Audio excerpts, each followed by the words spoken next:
FICMRepair.com. We're all in this together.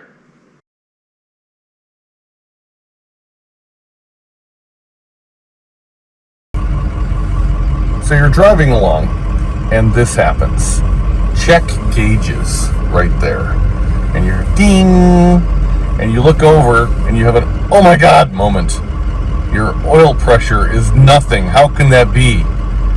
But your engine is still turning. Well, in a conventional truck, you would say, sweet Jesus, let me turn off the ignition. But this is a Powerstroke 6.0, so you know better.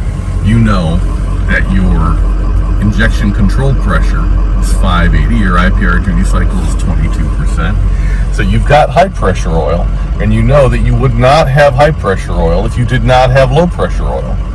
And you also know that the gauge, this gauge right here, this gauge has two options, on and off. And so what happens is at 7 psi, it says life is good. At less than 7 psi, it says life is bad. So what I want you to notice over here is that our engine oil temperature is 191 degrees, engine coolant temperature is 192 degrees. In other words, we have a fully warmed up motor. We are in drive, but we're at just idle. So we're going like, no miles an hour. We're coasting essentially. But as soon as I hit the throttle here, our gauge is going to come up. There we go. And there it is. And now everything's good. And now we're going to get off, and we're going to go back down, idle again, and oh look, check gauges, and it dings and it goes back down to 0 again. So what's actually going on? What's actually going on, we'll do it again and again and again. Here we go. Up.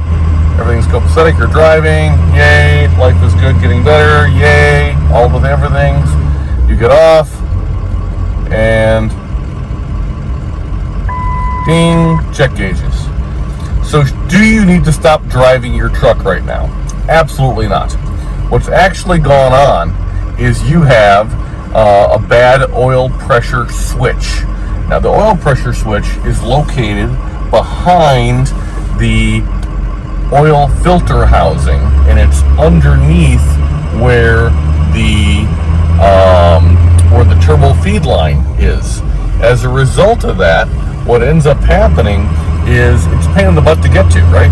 So if you're taking the turbo off and you want to not have this problem in the future, spend a couple of nickels, buy a low pressure oil pressure switch from us, and you won't have this eventuality. You won't freak out if you got somebody else driving there. Oh my God, I can't drive my truck. I'm going to destroy the engine because I'm driving with no oil pressure.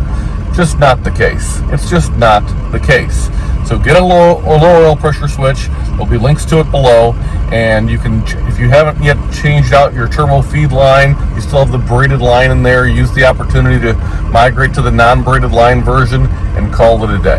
I hope this helps somebody. FICMRepair.com. We're all in this together.